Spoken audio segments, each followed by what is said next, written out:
Hey everyone, Clay Groves here, Chief Executive Fish Nerd of the Fish Nerds Podcast. Welcome to the show. This week, the nerds are taking the day off, or the week off, because my parents are visiting and I'm getting ready for a trip to Philadelphia. So, we've got a great Fish Nerds throwback for you this week. This is episode 19, and this is the only place you can hear this old show. It's actually very funny, and it makes me miss Dave more and more. Enjoy the show, and we'll see you next week. 5, 4, 3, 2, 1, 0. Hello and welcome. And now, on with the show.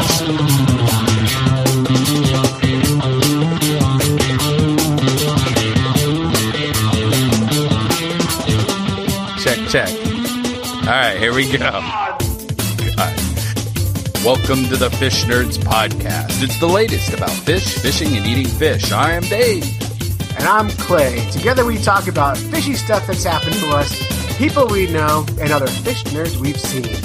Anything is fair game, and it's a good bet that Clay's new dog will eat his microphone during this podcast. Your dog is eating everything. She loves to eat things. What are you gonna do? I'm liking the messages that I see on Facebook from you. It's like, the dog just ate his collar. Oh, she ate her harness, her leash, a couple pairs of shoes. I mean, just eats things. and they're like, let's get a new dog. It'll be great. God, and it's like eat gone, right? No, she's not swallowing it. That would be terrible. Oh, okay. She's just destroying it. But she's a puppy and she's learning. Oh, see, I thought this animal was like eating all those things. Funnier. Yeah, funnier that way. Anyway, let's get back to the podcast. Actually, come on, we haven't got the introduction done and we're distracted already by dogs. It's like shiny objects. I know. Pretty. Anyway, we have barrelfuls of things to talk about today. We're going to discuss Fish Nerds on TV. Ooh, yeah, big doings. Very big doings. We'll also talk about friends that we've met through that process, and then we'll talk about Stump the Fish Nerds. Oh, man, it's such an important part of the podcast. So important. And then we'll talk about our podcast sponsor. We still have a sponsor. Isn't that awesome still? 3 weeks of it. I know. That's great. And then there is Horrible Bait section. I went fishing. Yay! Late October, I'm out fishing. So good job. We'll talk about that and the interesting things that are found along the shore. Then of course we got fish in the news. That's our biggest. Really, really big fish nerd news this week. So, and this week in Fish Nerd Nation. So plenty to talk about. We always have lots to talk about. Yeah, we do. Let's jump right into this. Okay. Let's talk about this TV thing. Oh, so those in the know exactly what we're talking about, but those not in the know, Dave and I got invited to an open casting call for a fishing type TV show. We can't divulge the nature of the show or who the production company is or any of that stuff at this point. We don't want to wreck the deal. And we don't really know. And we don't know. We don't really quite understand what's going on. But well, we know who the players are. We just don't know what's going on. And we don't want to wreck it by talking about it too much. If they gave the real name. That's the question. Yeah. But yes, we do have to be a bit sly about this. But we could talk about lots of things about how fishermen, out on the water, very close to the vest, right? You go up and you say hi to one, and they kind of nod, go hey, and you ask them if they're catching anything, and they say, yeah, a couple small ones, yeah. But give them a hint of fame. Oh my gosh! They'll give me the GPS coordinates of those big fish they're catching. I got a video camera and I work for a TV show. Well, let me show you where the big fish live. I won't tell a complete stranger with no cameras, but I will tell a national audience exactly where to catch a big brook trout or lake trout. I know it's that whiff of fame. So I think it's reality TV. It's doing it. I'm not talking about it. But you go on TV and you see truck drivers becoming famous. You see, all sorts of people becoming famous. So why not? Why not us? It's got to come from somewhere, right? Right. And who better to be famous than the Fish Nerds? Actually, more famous is what you want to say. And Dave, I think I'd be so good at being rich. I can't tell you how good, but I would be excellent choice. If you were choosing one person to make rich, choose me. Yeah. Okay. I'd be excellent at it. I would buy stuff so that I would be supporting the economy. You're always about the support of the economy. That's one of the things I admire about you. Yeah. I mean, I might take a person fishing who's less fortunate than me, which if I'm rich is everybody. Nice. Yes. Yeah. You would carry it well. I would. I would also wear platform shoes. Nice. Because that way I could always be looking down at people. I'm pretty tall anyway, but I want to make sure that I'm all the way there. So please choose me and make me rich and famous. That's awesome. Well, let's hope it goes that way. So what do you want to divulge about this scenario? Well, I think we should talk about some of the people we met or who showed up while we were there. Some old friends, new friends. And, it's funny. We went there. A lot of anglers from New Hampshire went on the same day, and we kind of all knew who was going to be there. So it was fun to match these online Facebook names with real people's faces. So it was interesting. Yeah. That's right. And fame is really just a matter of scale, right? Right. So you and I are New Hampshire famous. Well, you're big at the dump, I know, because every time you go to the dump, somebody recognizes you. Yeah, you're that guy. Yeah.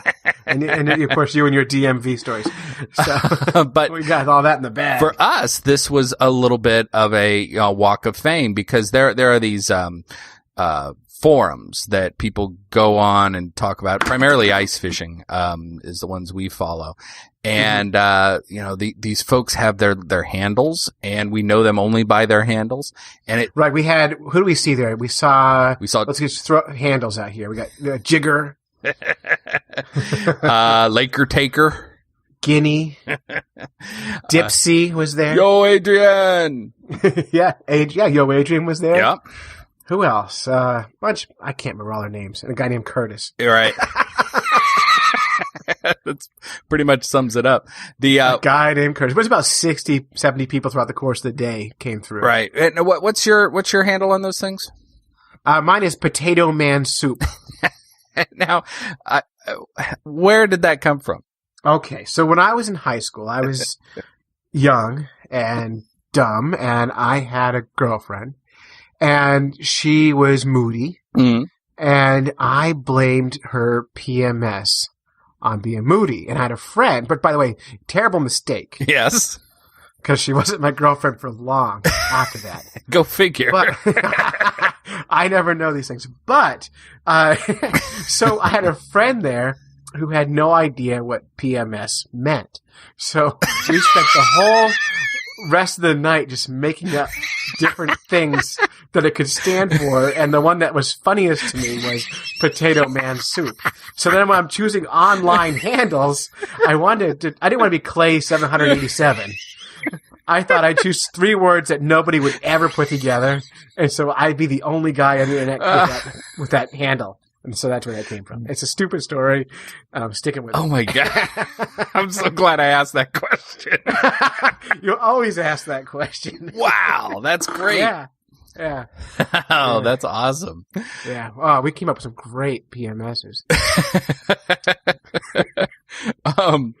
Feel free to share your own. Right. So yeah, my handle on that is very boring compared to that. It's craw pie. Mm-hmm. And why is that? Craw pie. That's how we pronounce crappie in Indiana. Mm-hmm. You go out and catch some crappie, and crappie actually would be better, but that one was taken. But anyway, riveting story. Dude. I know mine compared to the man. Potato Man Soup. Jeez, you never knew that story? No, I honestly did not know that story. So that's see, I thought all this time fishing with me, you knew everything about. No, you're a mystery, Mr. Rose. Every time I see you, you're a mystery. Good. But so this endeavor was neat because this casting call was done in a bar, which makes sense. And they gave us beer. They did. We walk in and they sign you in and you get a picture taken. You got to hold up your phone number in front of your chest and they take your photo and then they give you beer coupons. and you just have to you get in a room full of other anglers, these fishermen. These guys are almost all of them big, burly, furry guys. I mean, just really a big, hairy bunch. It's like a biker bar for fishermen. Right. All fairly socially awkward. Really? Not fairly. I mean, most of them were really socially awkward. I mean, thank goodness we all had one thing in common, which is fish. Because otherwise, what do we talk about? Hey, some beard you got there. Well, yeah, I do. I do like to trim it with Manscaped on a regular basis, and like to keep my sideburns equal on both sides. I have a ruler and a little template for my mustache. Beyond that, what else are you talking about? Nothing. So, and I got there before you, and so I had like a half an hour of this kind of, what do I talk about? So luckily, Tom from BIP, Big Island Pond Outdoors, recognized me from the internet. Yeah, and he says, "You're Clay," and I went, "Yes, finally, I am Clay." Thank you. Oh, now I have someone to talk to. I had no idea. I'm like, all right, I know how to order a beer. I don't know how to start a conversation with all these big guys. Awesome. Yeah, so he was there with his kids, right? His kids. And it's interesting because I said, Tom, you're from BIP Outdoors. He goes, well, that's not my company. And I said, what do you mean? He goes, my kids, Josh and Zach own BIP Outdoors and they're PK Lure pros. Which I don't know what a pro is. This but sounds like a tax dodge. Is what it sounds like. I have no comment. I'm hoping that they will buy advertising on our podcast. But I had I'm like, okay, so these kids are looks like they're 15 and 17 probably. Yep. Young kids, and they were super nice, and they brought us, they gave us a whole bunch of PK lures. I have not seen these, by the way. I'm hogging them. You are hogging them. There's a couple that I just can't wait to drop through a hole in the ice, and I'll give you the ones I don't want to use. Thanks. But they're nice looking lures, so we'll give them a shot and see how they do. But the kids own the company, and I actually interviewed them using my iPad before you arrived. Oh, nice. Yeah, and I play it for you, except it didn't come out, so I can't play it. But it was awesome. It was awesome. I was so funny. But super nice people, and it's interesting because they have a YouTube channel. Yep. So if you go to YouTube and just do a search for BIP Outdoors, you'll find their channel. And their kid, I think it's Zach, the older one, has a potty mouth. He was so quiet in real life. Like when I met him, he didn't say 3 words. Yep. But on the YouTube channel, it's a blooper reel, and he's just F this, mother F. Like, I'm like, whoa, what are you, 17? It's total potty mouth. So, but really fun to watch. So I highly encourage everyone to check it out. You can go to BIP Outdoors on Facebook and watch all their videos and stuff. Yeah, and they're a riot. I mean, they're really funny people. And since this is a fishing podcast, we'll say that they were catching white perch mostly on that blooper reel, the one I saw. That's the same one I saw. You know exactly what I'm talking about. And I love catching white perch. Yeah. So I'd like to get out. And these guys are great too because they cook everything. So they're like us where they're catching and cooking fish and talking about how that is. So, nice juxtaposition of all the catch and release anglers that are out there. Yeah, exactly. They're big on posting a lot of recipes and things. So that's really good. Yeah. So they're good guys. Really funny. Really funny. So we saw them, and then so the key to this. So if you ever have to go redneck dating, this is like, which is basically what this was. It really was. Oh man. Bring a prop. So it sure helps. It does help. So there was a guy there who was fairly quiet, like most of these, but then he had a box full of fishing gear. Oh, yeah. And there were these cool ice traps. Yeah, that was Michael, right? Yeah. Yeah. Mike. And I think I interviewed him. I haven't checked the audio yet, but he was talking about these ice traps and the origin of Indian Hill ice traps. And you can check it out at www.indianhillicetraps.com. And it was neat because he would bring them out and he'd demonstrate them, and they were really well built, really, really nice looking. A lot better than any sort of ice fishing crap I put together for the season. So. Well, he invented these. He owns a patent on these. His name is Michael DeVillers. Oh, nice. And he owns a patent on these things. He's really proud of them, so he brought them all with him. He gave a bunch away. Yeah. Like, I know he gave BIP a couple of them. He gave us one, and we're actually not going to use it, Dave. Well, again, I haven't seen this thing. So it's in my car. We're going to give it away, though. We're not going to use it. Okay. So we have a contest coming up closer to Christmas, and we will give away a ice trap from Indian Hill Ice Traps. It's super nice. Super nice. And I was interviewing him. If we find the audio, we'll get it posted. And I was talking about the origin of it, and he goes, well, I was using these traps, and well, I won't tell the name, and they were unsatisfactory or something like that. So he's basically saying the ones he had sucked. So. Well, and like a true fish nerd, he says, well, fine, they don't make the ones I want. In my head, I know what I want. I'm just going to do it. He's going to do it himself. And so he did. And so we love guys like that. Yeah. And he had a So, what's your name? Mike DeVillas. And you're here with a box of ice fishing gear. How did you get into making these tip-ups and tip-downs and everything else? Started in 99. I was fishing up on Lake Champlain. To translate to New Hampshire, it was a wicked long time ago. Wicked long time ago. Got it. I'm not going to mention the brand of traps I was fishing, but But they sucked. Exactly. I had a spool get ripped off from a Northern, and it kind of became my quest to start building something. I like people on a quest. Quests are good. Yeah. So you got a quest to build one that wouldn't suck. Exactly. And you ended up with these. And what's the brand called? Indian Hill Ice Traps. Indian Hill Ice Traps. And, Clay and I saw these. They're awesome. Mm-hmm. Clay really likes the inline reel, which I know you don't make those, but anyway, he likes those. But so that's these are 13 fishing. Wow, 13 fishing. Where can people get these things? Right online, www.indianhillicetraps.com. I got a full store right on there. Simple. If you had to give one tip for catching northern pike, what would it be? The biggest goldie you can find. Golden shiners. Biggest golden shiners you can find. Yeah. Golden shiners, fall fish. How do you keep fall fish alive? I don't. Oh. Neither do I with my goldies. You just smack their heads and cut them up and throw them on the bottom. Bloody scales everywhere. That's the kind of advice we want to hear. That is the kind of advice. Because I would have looked for a live one. I would have thrown away a dead fish. I will fish them live, but I don't like them too live. I won't smack their head, stun them. They go really slow. It's horrible. Grab a pair of scissors, trim their fins. The two in the front, clip one of the... I'm not sure I like this. Clip one in the front, clip their tail a little bit, and they get all stupid in the water, and the pike just... Now, I met a guy in Vermont who said he used to use baby ducklings for pike bait. He would put a rubber band on their back with a treble hook on them and send them running across the weeds. Is that something you're into? No. I'm I'm sick, but I'm not that sick.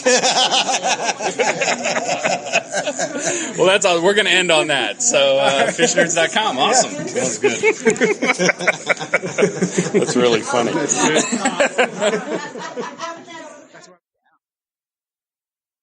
Did you see that? So there was the there was the tip up, and then he brings out this apparatus, and Mark Beauchesne, who's with Fish and Game, he's like their fishing.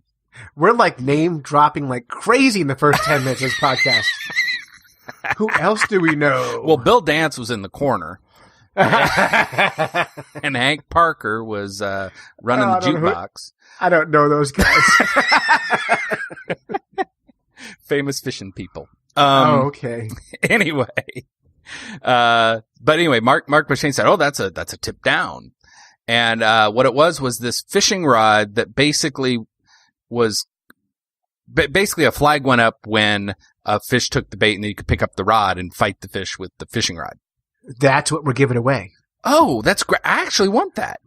I mean, I wanted the other stuff too. I don't fish the traditional traps very much, but I thought the tip down was awesome. Well, you can't have Dang. All right. You're gonna have to win our contest. All right. And the way our contests go, no one enters anyway, so you have a good chance of winning it. It was a totally cool thing. So, and like I said, Mark called it a tip down. Yeah, I'm not sure that's right either. Yeah, Mark drinks. Hi, Mark. Anyway, so what else is there to talk about? Well, I think we need to talk about the Newfound Circus a little bit. The Newfound Circus is this group of ice anglers from Newfoundland. We've talked about them before. Super bunch of guys who and girls, mostly guys, who really focus heavily on obviously Newfound Lake in New Hampshire, and they're all like these insane ice fisher people. They own a village on the lake all winter long. They put up like bob houses, all this giant cluster in the same spot. And it's a village of just chaos on the ice. Yes, it is. And, Newfound is an unusual, unique lake, I think, in the state. It's at least very deep and, I don't know, kind of isolated compared to some of the other lakes, I guess. And the water is probably the clearest water in the whole state as far as lake water goes. I mean, it's just a crystal clear. You can put a camera down, you can see for such a distance. Yeah. It's kind of an interesting lake to fish. And interesting lakes breed interesting anglers. So. Yeah, and a lake like that where you don't catch very many fish, you have to be interesting to stay on it the whole winter. I mean, there's something unique about someone who has the patience for that lake. Right. And it ain't us. So anyway, the Newfound Circus came blowing into this event. Well, they partied ahead of time. It was preparing, I think. And a few of them were really well prepared. Wow. Yeah. Talk about method actors. Yeah. Well, I mean, our old friend Guinea, her name is Stephanie, she's been fishing with the Fish Nerds twice. Yep. And we never catch any fish with her. But we were happy to see her there. And then there was, Laker, Taker, and Jigger. But I'm about 80% sure this other guy was from the Newfound Circus. But what's his name? Curtis? Curtis. And Curtis is from Vermont, I think. Oh, so he wasn't part of that group. I don't think he was part of the group. Well, he might have been. He might have been. I'm not sure Curtis knew what part of the group he was with. I couldn't get it out of him, but he had like 8 friends named Dave, so he remembered your name, no problem. I know. It was hard time with my name.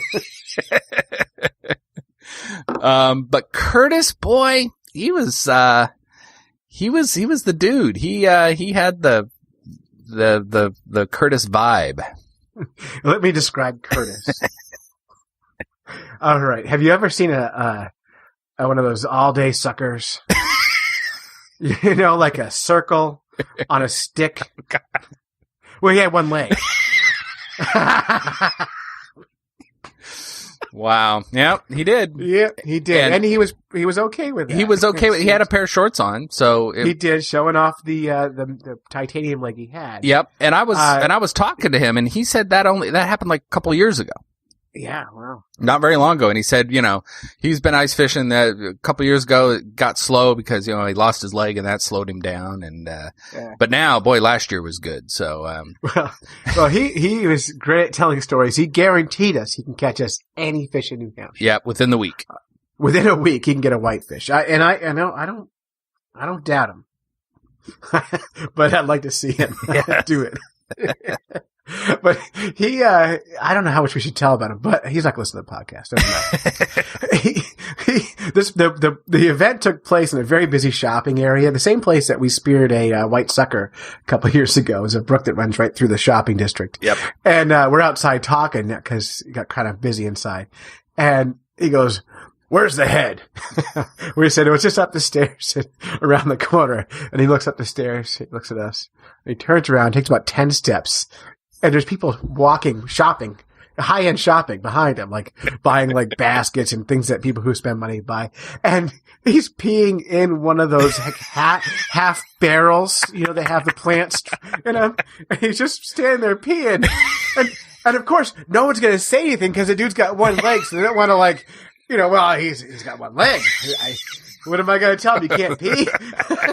So it's great. Yes, he would be an excellent advocate for the accessibility issues. Because he was right. The bathroom was upstairs and not really accessible. So, boy, talk about right to the point about how he feels about those things. So, well, he had to go. He did, and he went right there. And it was so funny because there's people walking by and of course, all the people watching him who were hanging out talking to him when he did this, none of us were being silent about it. We're always like, is he peeing? Yeah, he's peeing. It's like everyone knew it. It doesn't matter.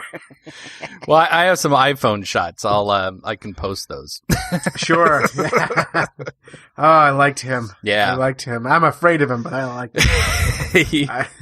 He's a character for sure. He is indeed. So anyway, that's the event. We can't tell you much more about it. There's a lot to tell. And if we get the job, of course, we'll tell you all about it. If we don't get it, we'll tell you honestly about it. So let's see what happens on that one. Yeah, but it was, all right. Very interesting. Yeah. So, hey, speaking of interesting, Dave, this podcast is being sponsored by Thrive Outdoors. Really? Yeah. Well, tell me about Thrive Outdoors. I will. Listen, Thrive Outdoors is a clothing company from California. They're just a startup, and they're selling outdoor apparel and gear, and they're trying to increase their Facebook presence. So if you like our podcast and you like us and you want to keep us going, well, keep them going. So visit their Facebook page at facebook.com/Thrive Outdoor Products.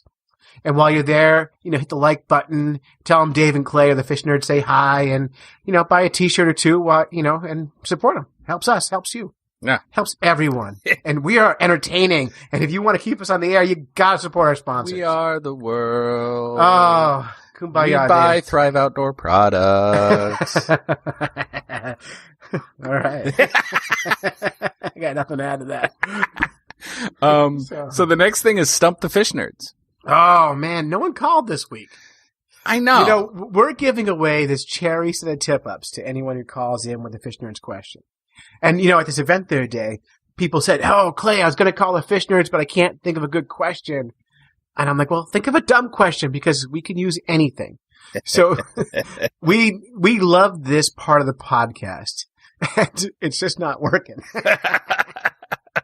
So I have a surprise for you, Mr. Groves. Oh, we're not giving away those tip-ups anymore. No, we are. Ah, all right. But I had the idea that I would, since we have no people. Geez, I talk pretty. Yay, shiny. Since we didn't have anybody call in, I am going to quiz you. So what I've done is I've pulled a fish up on Wikipedia. Uh-huh. And I will begin reading the description, and I will omit the name of the fish and anything that would make it easy. Uh-huh. And then you have to guess the fish as soon as you can. Oh, my goodness. Okay. Name that tuna. Yes. So are you ready? Yes. The blank is the only extinct species of the family Pomatidae. Pomatidae? Pomatidae. So kind of Potato Man soupish. Pomatidae. So it's the only extinct species. I don't know what extinct means, but it's the only one. It's the only one anymore. It is a marine pelagic fish found around the world in temperate and subtropical waters. Say they want marine what? It's a marine pelagic fish. Pelagic. Pelagic.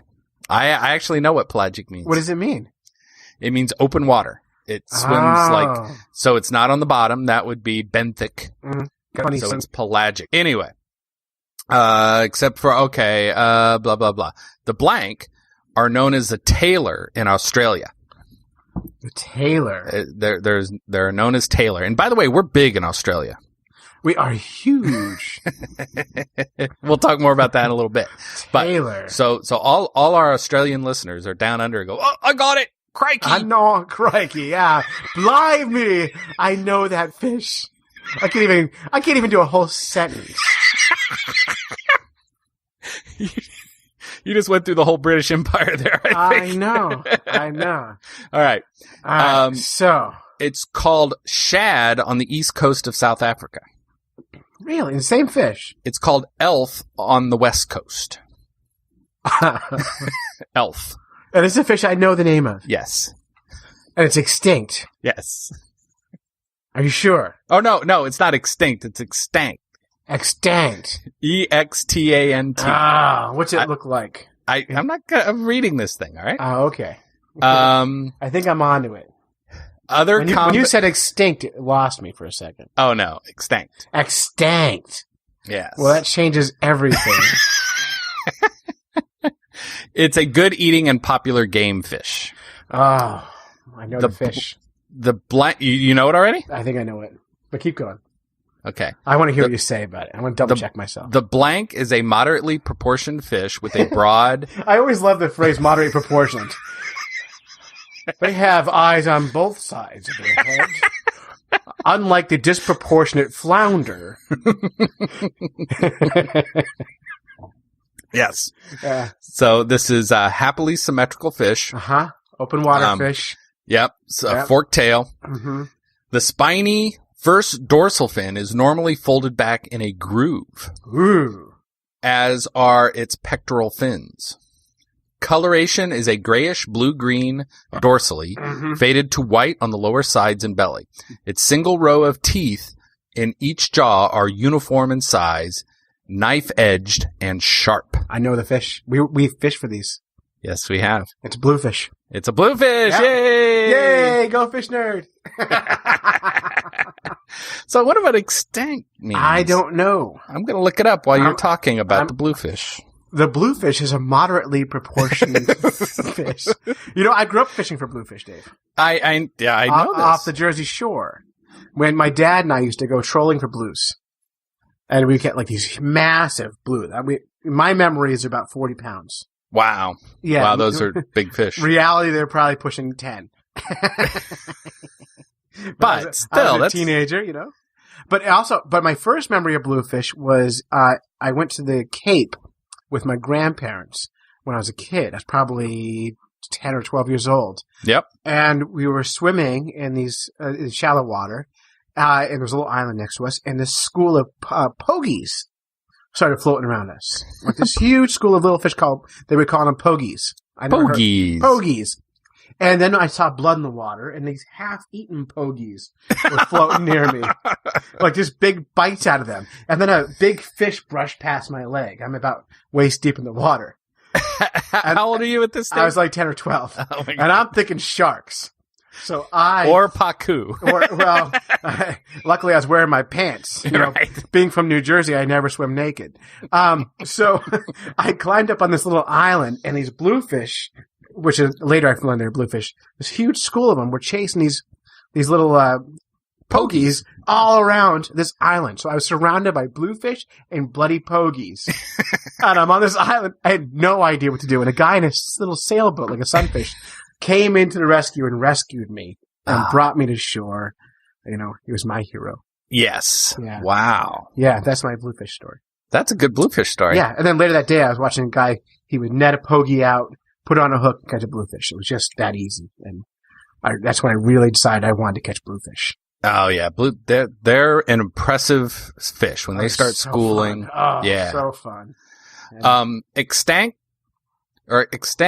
something like that, is nearly just means it's an adjective and it means still in existence. Oh. So I always like when they choose words that sound like they're opposite to mean they're. Well, I guess extinct is gone. Extinct is existing. Uh-huh. Yeah, I don't know why they just didn't say living species, but whatever. Well, hey, Dave, guess what? You've won some cherry tip-ups. Nice. Yeah, congratulations. Yeah, thanks. Maybe I'll give you a Indian Hill ice trap while I'm at it. See, that would be great. A tip down. I would want one of those. I know you would. Well, they're only $40. Yeah, that's good. They're really cool. All right, so that's Stump the Fish Nerds, and until you call in, we're just going to keep doing stupid trivia on each other. So, and believe me, yours is better. Please call Stump the Fish Nerds, 607-378-FISH. 607-378-FISH. Anyone who calls between now and whenever I feel like ending the contest is going to win a set of 5 homemade tip-ups made out of cherry. And they're super pretty. They come in a nice box. You're going to love them. Clay, Dave. what would you do to catch a big fish? How far would you go? How far is your moral fiber willing to stretch to catch a big fish? Would I use puppies for bait? Would you use cut bait kittens? No, I would not use kittens because everyone knows they're horrible bait. How far would I go? Well, it's funny because you brought this up because I was in Vermont last year, and it reminded me of this. Is I was in a bait shop and I was asking a guy where could I catch a pike. This is right on the Connecticut River down in near Claremont, New Hampshire, across the river from Claremont. I forget the name of the town. And the guy says, "Well, when I was a kid," and I'm like, "Oh boy, this is gonna be good." Here we go. I love it. The guy was like 75, so I know we're in for a good story. Well, we used to go out to that weed bed over there, and we would catch big pike there. They were probably 40, 50 inches long. I'm like, "Really? What did you use for bait?" And I'm like, looking around for old lures and things like that. Well, Sure. my grandfather, he used to raise ducks. And I'm like, "You use ducks for bait?" Well, no. I'm like, "Oh, shoot. I use ducklings." And I'm like, "Oh, my what?" And I'm like, all right, well, I first of all, I've seen people use frogs for bait, and that's horrible. Yeah, it is. I don't like it. I don't know why I've got a problem with it, but just, they hook them through the leg and they swim around the weeds or whatever. I just don't like it. But ducklings. So I'm trying to imagine. So I'm like, wait a minute. So you take a hook and you would stick it through a duckling and throw it in the river? Well, no. I'm like, okay, good. So you're using a figure of speech, and it's some kind of Vermont speak that I don't quite understand because I live in the opposite state. Maybe the hydrology is different, or the Green Mountains make you say things that don't make sense. And he goes, well, what I would do is I would take a treble hook. I'm like, okay, and a steel leader about so long. And he stretches his hands about 7 inches apart. And I would take a duckling, and I'm like, oh, no, he really said duckling. He means duckling. And I would take a rubber band, and I would put it around the waist of the duckling and around that hook. And that hook would be hanging right off the tail of the duckling. And I'm like, you what? That's terrible. Like, I don't understand. He goes, well, hang on. Don't get upset. I'm like, well, I'm pretty upset. I don't know. I don't like your story, and I don't like where this is going. He goes, well, what I do is I take my fishing rod and I go out to the weed bed over the cutback over there, and I would put the duckling in the water, and I'd open my bail and let him go. And he would just run and jump across the weeds, and flopping around trying to get that hook out of his back. And I went, really? And he goes, yeah. And then every time a great big pike would splash out of the water and eat that duck. And I catch the pike.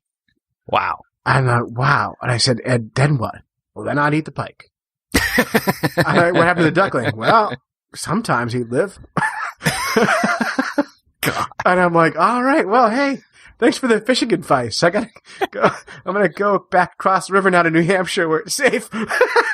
So, yeah. Boy, that would put a whole new spin on Make Way for Ducklings. You can imagine, hey kids, time to read you a story.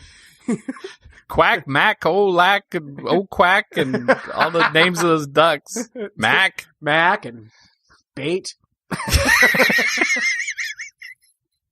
And then a pike came up and ate them all. By the way, I don't like that story anyway. Which one? Make Way for Ducklings. What do you have against people love that. I mean, it's a Boston tradition. Look, they love it because it has all the Boston landmarks in it. And whoever wrote it is a genius because they knew forever people would buy that because it mentions all the landmarks. It's a horrible story to read. Like, it doesn't read well. Quack, back, mac, fat. It's not fun. I hate it. The picture's not that good either. I don't like that story. So I would use that book for bait. I forget the author. Do you remember the author? No. Somebody. They don't like us anymore. No, he's dead. But he wrote another book that is Blueberries for Sal. Right. And remember that one where she's little kids up. Robert McCloskey. Yes, you're right. You are right. And so blueberries for Sal. We had one of those when my daughter was a wee one. Oh, we were reading those stories to her. Oh, I don't like that one either. But she always would call it Sal for blueberries. Like Sal was like, sticking up for the blueberry. Right. And power to the berry. Wow. That's all I got. Yeah, I don't like any of his books. What do you have against the blueberry book? I don't know. I just don't like how it looks. Boy. And he also got a book called Lentil, Centerburg Tales, Homer Price, Journey Cake, One Morning in Maine, which I've also read. I don't like. Oh, that's not the same guy. Oh, yeah, that's the same guy. Robert McCloskey. Yeah, I don't like him. I don't like him. Oh, I got a Caldecott award. Woo-hoo-hoo. Let's see you use those ducklings for bait. So, hey, the reason we brought that up is because we're looking at a Facebook page of a lure company, and they make a mallard lure. Wow. And so that reminded me of that story, and I thought it'd be fun to just put it out there on Facebook land and ask people, what's the most horrible thing you've ever seen for bait? And so if you're on Facebook and you're thinking of that and you have a good idea, post up on our Facebook wall, and we'll just kind of see what you say, and hopefully that'll start a good conversation. I don't know. That would, and it does remind me real quick of a story. I saw an ad for a charter boat captain out on Montauk Point a couple years back, and his ad in the fisherman's newspaper was responsible for 4 fishing laws that ban the way this guy fishes. So he would do things so horrible and so effective that law enforcement would go, John, we have to outlaw that. Wow. He said he was responsible for like 4 or 5 specific rules. Wow. So he's fishing in a way that's perfectly legal until someone sees it and goes, whoa, whoa, whoa, whoa, whoa. You know why that's not illegal? Because no one does that. Now we got to make a law. Oh, he's that kid. I know that kid. He's Curtis. By the way, Curtis said he was going to this winter take off his metal leg and put on an ice auger and spin in circles to make holes in the ice. That would be something to see. That would be something to see. Wow. Yeah. I want to be responsible for someone making a law.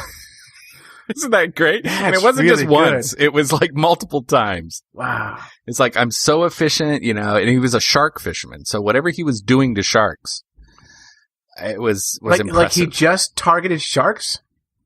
That was his big thing. Wow. He was a shark charter boat guide fisherman, and his methods were super effective and responsible for multiple rules. Oh, just tell me one rule. I think it involved electricity. It's always good. So anyway, I never saw the guy, never met the guy, but his advertisement was awesome. Wow. All right. Well, hey, let's move forward here. Yes, forward's good. We're burning up this hour, and yeah. So. And we barely talked about fishing. Well, let's talk about fishing. You went to the Taylor River again. I did. Well, it's so near my house. And actually, it's one of the few rivers in the state that's legal all year round. Which is good. And, yeah. Yeah, it's good to be legal. And so I had visions of going out and being able to turn on the depth sounder and find schools of crappie. Because I know there's nice fish in there. I've caught them in the winter. And I've never been able to catch them, only rarely in open water. So I got the kayak out and went out and had little tube jigs, little orange and green and red and white. I've had good luck with those in the past, and we're a no lead state, so I had to throw away all the jig heads I've had ever since I was like 15 years old. Well, you didn't have to throw them away. Put them on display someplace, Poison the neighbors, something like that. But then, so then we have these no lead ones. And so I paddled, went all the way out to this, the deepest spot, which is only like 12 feet out there. And did the sonar sub search, right? Throughout the whole thing. Didn't see a fish at all. Isn't that bizarre? I don't get it. Well, they can see so you coming. I mean, we have friends who see the fish every time, and we just don't. Well, the sad thing is, so I spent all this time out there. It was about a half mile of paddling to get out there. You're such a martyr. I know. It's just, I suffer for the art. Yeah. I know.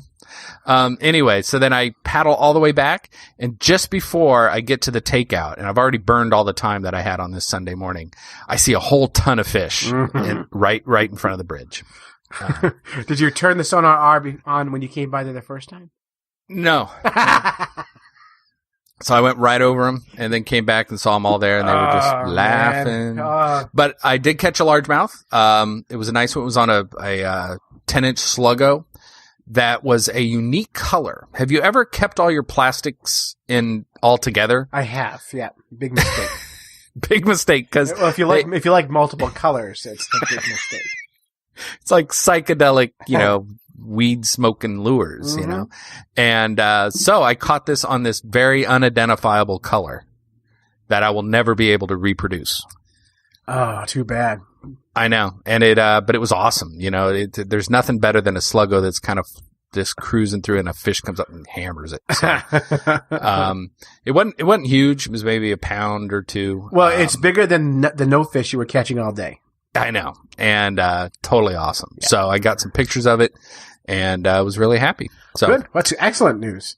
But what's interesting I didn't fish once a whole week, so that's so one of us has to be fishing. Someone has to do something. We're so screwed in November when neither one of us fish. Although I think I was thinking about how you saying that fish can't be caught in November. I'm going to go out. My birthday's in November, so I celebrate my birthday for a week, and one of the days I'm going to focus on catching a big fish just so you can be proven wrong. Good, and we'll have something to talk about. So. Yeah, exactly. But anyway, on the way back, as I was getting the gear out, it's along this busy road, and there's lots of trash and things around. A lot of people fish there too, so there's all the stuff that people bring when they go fishing. And for the first time, I saw a pregnancy test. Wow. I know. And it was it was a shock, because when you see something like that, there's a lot of story that must be behind that. Well, you know how it is when you're at prom and you, after the prom, you drive down to the beach. You're like, hey, baby, what do you think? We just park here for a while, maybe, see what happens. Oh, yeah, hang on a second. Let me just check something. I know. I mean, do you keep these in your tackle box next to the, the pliers? Or you're fishing with your girlfriend. You're like, hey, I'm going to just check the oil. Oh, hey, while you're at it, can you check something for me?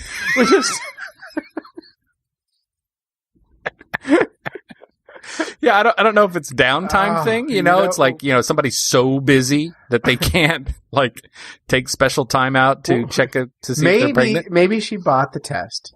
Mm-hmm. And she didn't have to go to the bathroom. And they're driving around, they're going fishing and stuff. And she's like, oh, I gotta go to the bathroom.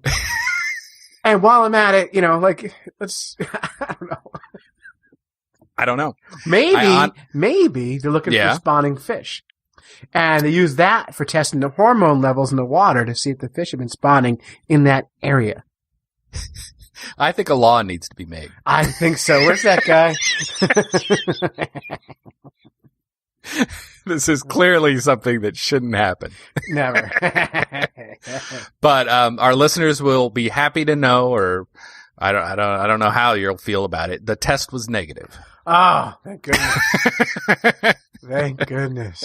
Thank goodness. I mean, do you want people reproducing who are out there checking while they're fishing? Yeah, well, fishing's important. It is, but it might not be more important. So anyway, honey, I got something to tell you. Okay, let's go fishing. But it's really important. It can't be that important. But no, it really is. When you started dating me, I told you fishing first, then you. Okay, fine, I'll go fishing with you. But you're not going to like it. Yeah. I have something to tell you. Wait a minute. I'll just show you. Hold on. Yeah. Anyway, so that was a first time for me. So that was interesting. Wow. Good. Hopefully a last time for you. I hear you. Yeah. Fish in the news. Good. Fish in the news, Dave.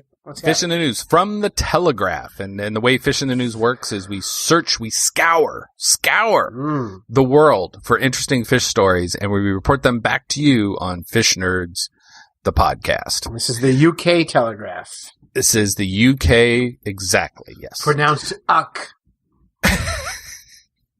So the headline reads, Mystery hum keeping people awake. Maybe love-making fish. A mysterious humming noise, which is keeping people awake at night, could be down to fish making love, scientists claim. These scientists, gotta watch out for these scientists.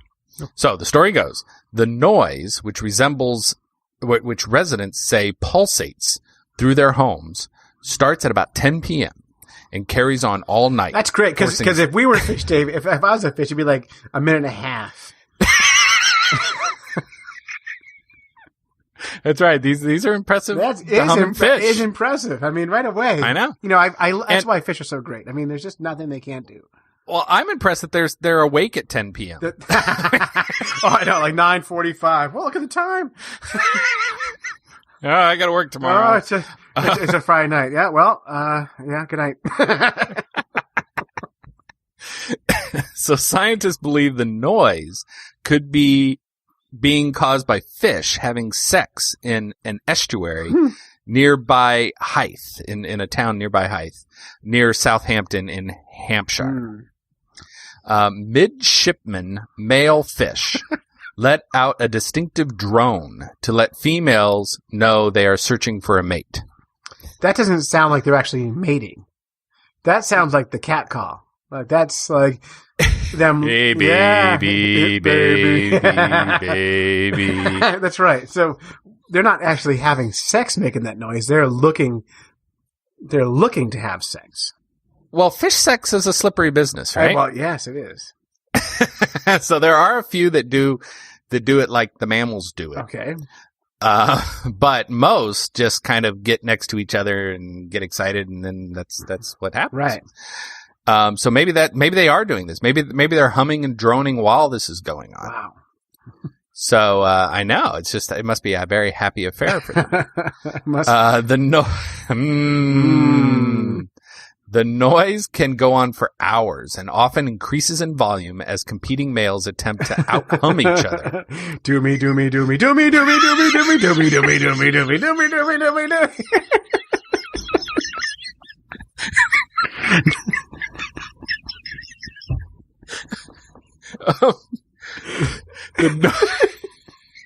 It's not that funny. I know it isn't. I don't know why. The noise can also be amplified by the sound bouncing off of buildings and ships. I bet.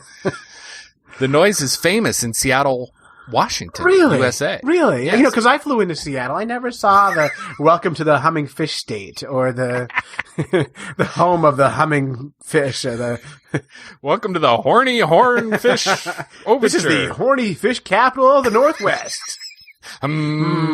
We got Twilight and humming Starbucks fish. coffee, yes, and they're so dreamy.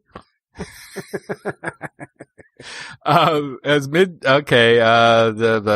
reading through here now. All right. Earlier this month, New Forest District Council and the Environment Agency launched a joint investigation to identify the cause of the humming. How much money do they spend to figure out that fish are doing it? You know, like, we spent 200 million pounds and all we found the fish were making love, or whoopee, in the Queen's language. That's my best English accent. That's awesome. Thank you. It was as if I was in Southampton. You felt like it, didn't it? Yeah. Dr. Ben Wilson said, "It's not beyond the realms of possibility that the bizarre sound is coming from the fish. Right. They are certainly sonic fish in the North Atlantic and the approaches to the English Channel." Well, you know, if the fish are close enough they can hear it with their regular ears. Yep. Couldn't they just record it and test it rather than like putting it in the realm of possibility? I mean, there's a scientist. I know. Just check. Okay. Oh, yep. That's that fish. I can see his mouth moving. And they're doing it. Yeah. Although we do know that fish don't have vocal cords. We learned that recently. Yes. Mm-hmm. So, Linda Zammit of Woolston, Southampton, said, I thought I was going mad at first. I hear it every night unless it's windy or raining. Mm. It doesn't keep me awake, but it stops me getting back to sleep if I do happen to wake up. Okay, so that keeps her awake. Right. So, it doesn't, does it keep you awake? Nope. But I can't sleep. All right. Yeah, there you go. So that's the fascinating news from Southampton. Well, I'd say that's good news. All fish news. All fish news is good news. Now, could you mail them the pregnancy test? Because they're awake. While you're awake and hanging out with those fish who are doing it, maybe I'll just see if it's working. And then they have and then you'd have like all these male fish fainting afterwards. Oh no! And you have all this. Yeah. But I'm just a young fish. Oh, I should have used fish protection. Oh, I know. I wasn't paying Breaking attention dreams. in fish health class. I thought if we did it on the bottom of the water, we couldn't get pregnant. We were using the calendar method. I thought if I hummed, it wouldn't work. Maybe they're not humming. Maybe they're like, maybe it's coercion. Like, oh, of course I love you, or I'll call you tomorrow. Don't worry. Here, have some wine. Maybe they're just answering the question, did you bring protection? Yes. Will you love me forever?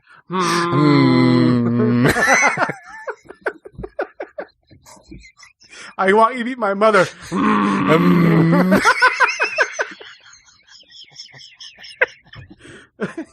Oh, okay. I've got a boyfriend, but he lives in New Jersey. All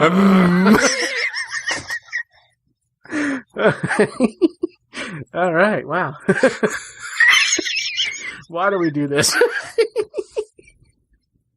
I don't know. All right, is there more news? No.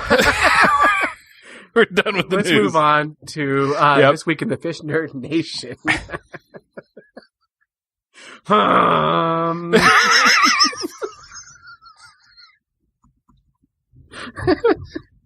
Oh, it's the worst podcast ever. I know. Oh, okay. So, on Fish Nerd Nation, we found a true artist out there. Oh, this guy's great. Wiley Woods. And Wiley Woods, I think I won't say we've discovered it. Obviously, this guy is doing lots of work. He discovered himself. He's so good. He's so good. And he's mostly a hunting kind of guy. Mm-hmm. But he did this fish song. And I'll play a little bit of it. And it's called Fish Are Cute by Wiley Woods. I'm having a gay old day.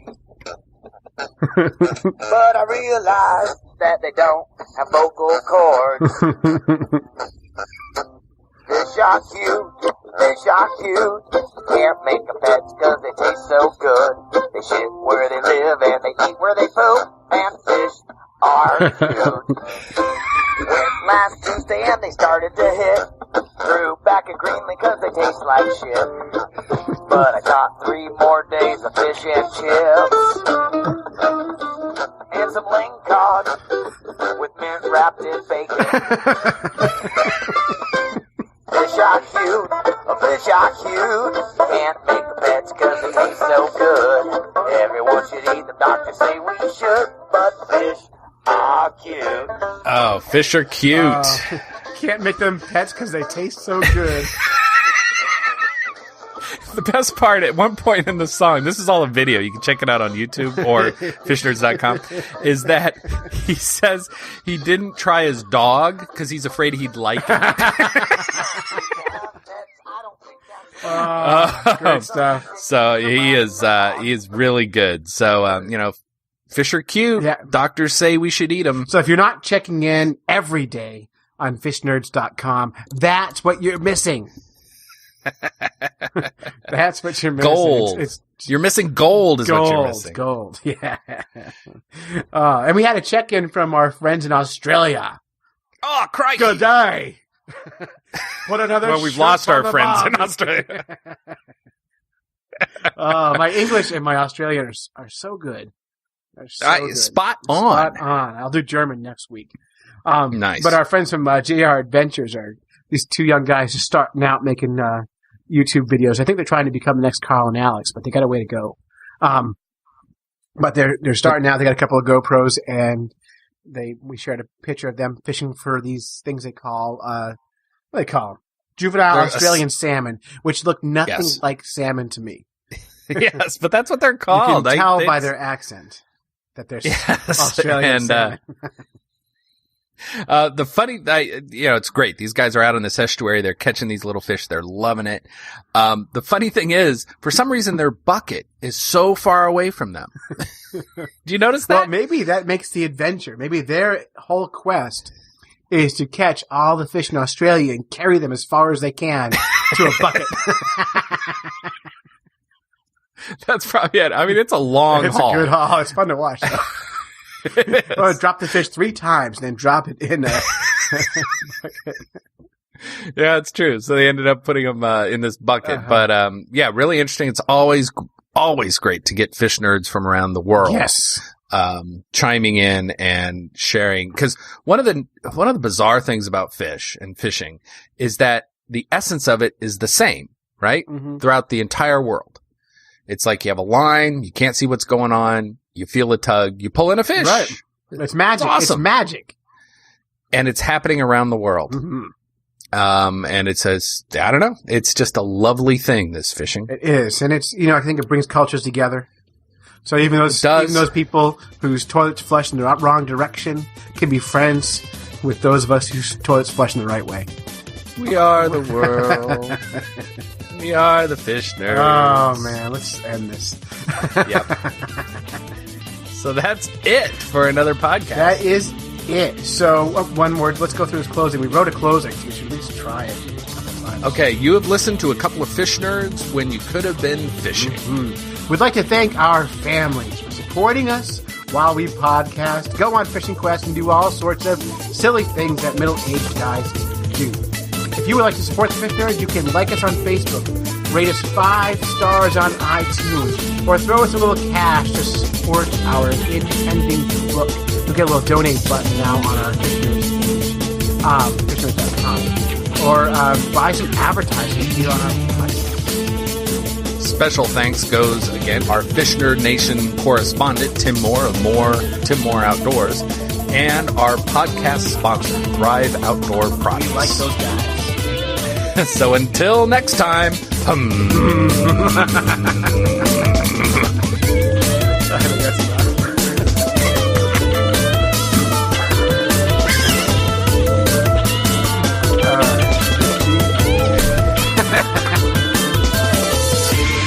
oh, that could be. It's probably not. It probably has some good stuff hiding in there. I'm stopping to say.